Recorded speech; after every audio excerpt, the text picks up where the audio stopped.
The Howard University Board of Trustees has revoked the honorary degree that was given to Sean Diddy Combs a few years ago. This is a statement that was been released by the university. It says here, this is the statement. The Howard University Board of Trustees voted unanimously today to accept the return by Mr. Sean Combs of the honorary degree conferred upon him in 2014. The acceptance revokes all honors and privileges associated with the degree. Accordingly, the board has directed that his name be removed from all documents listing honorary degree recipients of Howard University. Mr. Combs' behavior, as captured in a recently released video, is so fundamentally incompatible with Howard University's core values and beliefs that he is deemed no longer worthy to hold the institution's highest honor. The university is unwavering in its opposition to all acts of interpersonal violence. The board has also directed the university administration to immediately take the following actions: terminate a 2016 gift agreement with Mr. Combs, disband the scholarship program in his name, return his $1 million contribution, and terminate a 2023 pledge agreement with the Sean Combs Foundation. No payments towards the $1 million pledge have been due or made by the Sean Combs Foundation as of this date. Therefore, no funds are due to be returned under the 2023 pledge agreement. Says the board and university administration has no further comment on this matter. I want to go to my panel here. Joining me right now, Matt Manning, of course, the Rush attorney. He is out of Corpus Christi. Glad to have Matt on the show. John Neal with our own law firm out of Atlanta. Michael Imhotep, host of the African History Network show out of Detroit. All right, Matt, so let's go here. This is a decision by the Board of Trustees. So they're basing this based upon the video that came out. So, does this then mean that, let's just say, people start looking at anybody else who gotten a previous honorary degree from Howard, and if they got arrested, if they were not even arrested, in this case, you have the video, he hasn't been charged with any particular crime, and so what do you make of this decision? I think it's a good decision. I think, they say the university's highest honor is this honorary degree. I would argue the highest honor is a degree from somebody like myself who went to Howard and earned a degree. But to answer your question directly, I think they should do this because, Frank, these honorary degrees are really PR a lot of times, PR stunts, and I think they've got every right to say. I hear what they're saying. He gonna call on me and. Somebody's speaking, Roland, so I'm sorry if I'm a little disjointed. But in any event, I think that the reason they confer these degrees is to say we think this person exemplifies the values and, the spirit of our fair institution. And once they have clear evidence that somebody's not doing that, I think it's good for the university to say not only are we rescinding this degree, but we're sending their money back because we want to make a clear and unequivocal statement of our values and the fact that we no longer want this, quote, dirty money. So that being the case, I think it's good that Howard has done this. Now, whether they realistically need to or have the bandwidth to go through and review every single honorary degree holder to see if he or she has done something questionable, I don't think that's really practical. And I don't think it's really necessary in this case, particularly because Diddy has not disabused anyone of the idea that it's him in the video. He's adopted that with his piss poor apology. And as such, I think Howard is completely within its rights to withdraw this honorary degree and send his money back. So I think they've done the right thing, and I'm proud that Alma Mater has taken this position. Jonquil?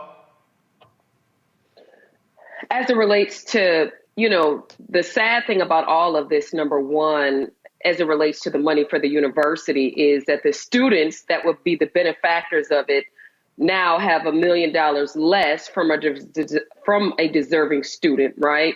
That maybe could not afford to attend the university. Of course, the university can utilize additional efforts to gather monies in order to fulfill scholarships. But as a result of his decision making, there are students where the university is going to have to fulfill that gap of money. Michael. Yeah, I think this is a good idea, and It's more than just the assault on Cassie or the video that surfaced. First of all, we know that Sean Combs actually paid an undisclosed amount to settle that civil lawsuit one before the video came out. Yeah. So then the video comes out. That video, that incident that took place is Cassie alleged that incident actually took place in her lawsuit. Then the video comes out. We see it. Then Sean Combs puts out a video actually apologizing for it and said he makes no excuses for it. So he admits to it happening. He didn't say it was his brother. He didn't say he was an imposter in the video. He didn't blame Cassie for what happened either. He said he was responsible for it. So, and then the other thing is, we know that he just sold his stake in Revoke TV, which he founded, and there are also several other civil lawsuits alleging sexual abuse by Sean Combs as well. So this is to be expected by Howard University, and I don't know if they're going to go through. I don't know how many other honorary degrees they've given to people who have video surfaced of them assaulting women and admitting to it, things like this, and have sexual assault lawsuits out there. I don't know. But if video surfaces, they may take those same actions as well. Well, it's interesting. Howard University didn't revoke, to my knowledge, Bill Cosby's honorary degree, nor did they return his money.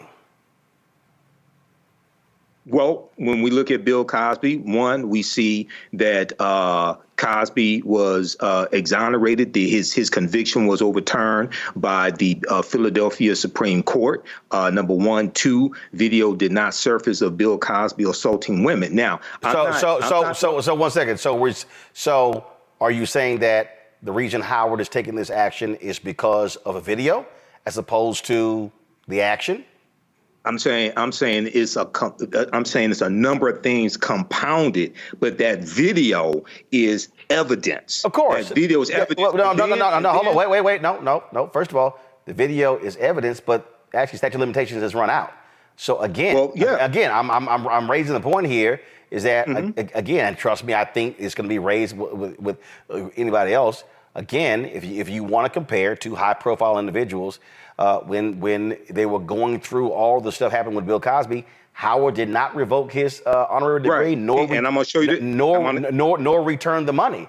And I'm going to explain the difference to you right now. What's the difference?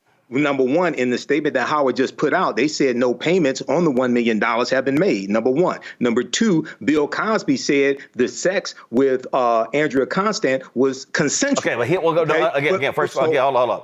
We know what he said. We also know it went through a particular trial. But here's the whole point. Whether any money had then been received or not, again, in fact, when Howard students were complaining about some comments that Felicia Rashad made when she was defending Bill Cosby said, "Send my money back." Howard didn't do it. Well, here there's no money to send back. No. Payments have been made according to their statement. I understand that, but again, so I'm explaining the difference. No. I know what the difference is. The point is this here. Okay. Well, why'd you ask me what's the difference? No. First of all, I didn't ask just you. I asked three people. So it's not just you. Okay. So you one of three. I'm answering. No, but you're one of three people. So again, so Matt, I'm going to ask you again. Howard did not take the action. Now you could say that's a different board of trustees, different administration. Your thoughts on the comparison of the two? I get what Michael was getting at regarding that with Bill Cosby. At least it had played out through the courts. And as far as I know, he never publicly came out and said he was guilty or otherwise did not disavow that the event had occurred. But I'll tell you directly, you can, I think, say both things are true. You can have a criticism of Howard for not rescinding Mr. Cosby's honorary degree and say they were right in this circumstance. And as I said earlier, I don't know that they practically need to do that in every instance, but I do think that it's worthy of criticism, right? If you're saying, look, the reason you're doing it this time is because it's high profile and there's a video and it looks worse and you didn't do it before when Mr. Cosby was found guilty prior to an overturning of his conviction, I think that's a fair criticism. Despite being a son of Howard, I think you're entitled to ask that question. But do I think they need to go back through and rescind every honorary degree? No. Frankly, honorary degrees are PR moves more than anything else. So I think they're right to rescind it in this circumstance. And in the circumstances where they have not rescinded it, I think it's fair to ask them why they didn't do it in that circumstance. John. I think two things can be true at once. All right, John Quell. they need to rescind both of them. I mean, they need to rescind Bill Cosby's as well. Bill Cosby's conviction was overturned, and that was due to some mistakes, essentially, from the original trial. However, the amount of women that came forward for sexual abuse allegations was astronomical. And frankly, what's going on with Diddy is big news, but it was the same level of scrutiny, the same level of publicity as it was for Bill Cosby. And the level of egregiousness is the same. And so if they're going to rescind Sean Diddy Combs, they need to rescind Bill Cosby. Spelman, if I'm not mistaken, either Spelman or Morehouse, whichever one that Bill Cosby donated to the Cosby Center, I believe his name was removed from there. So yeah, that was at Spelman. His name was removed. No, name was removed, but they kept the money. Maybe Howard spent the money. Again. They never received it. No, John Carroll, she's talking about Bill Cosby. Bill Cosby. Again. And so there was some other people who rescinded honorary degrees, but they also kept the money. And in fact, I remember several stories where Bill and Camille Cosby were like, well, if you're going to sit here and revoke some degrees, send that damn check back. Folk didn't want to send that check back. So I'm just saying.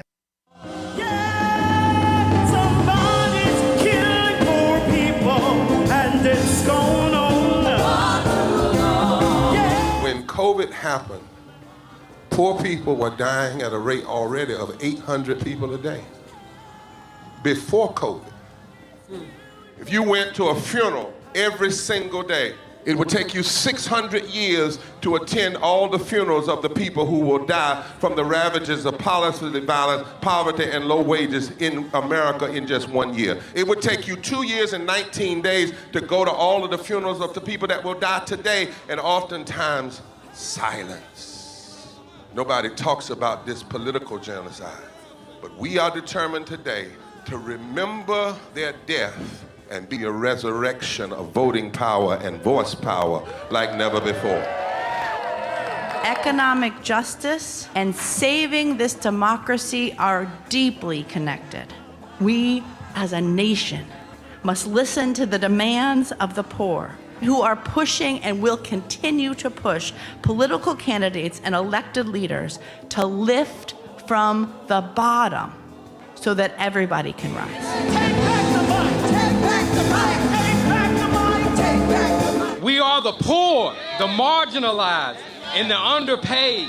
And we are taking one step forward to say that everybody has a right to live. Poverty is not the fault of those who are impoverished. It is caused by those who make the policy. There are over 135 million poor and low-wage, low-income people in this nation. The biggest block of potential voters by far is low-income, low-wage voters. I can't afford medicine. Sometimes I have to skip because of the cost. The farm worker community is tired of the violence imposed upon us by greed, exclusion, and denial of basic human rights. Those folk that represented by that casket, poor and low-wage workers who are the most moral people in this country because they go to work every day believing, even though going to work is hazardous to their health. I'm tired of working 70 to 80 hours a week and still not have money for the necessity of bills. I'm tired of getting sick and not being able to go see the doctor. Having to make a choice to pay between rent or the light bill or food or clothes. You cannot claim to care about families and a culture of life and then do everything in your power to rob people of equal access to resources and to force them to live in poverty. Leadership of both parties had waged war on poor people and low-wage workers.